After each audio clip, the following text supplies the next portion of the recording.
কি আমরা ওদের অত্যাচারটাকে ভুলে গেছি, ওটা ভাবার কোনো ভাবনা নেই।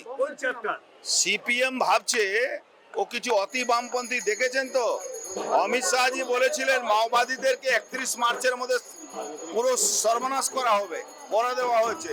সিপিএম দেশ বিরোধী কাজের আগুন ধরাচ্ছে, তো ওর সঠিক জবাব আমরা সামনে দেখবেন। একটু মাঠে নামুক, এবার আমরা ওদেরকে বুঝিয়ে দেবো। যে ভাষা ওরা বুঝবে সেই ভাষা বুঝাবো।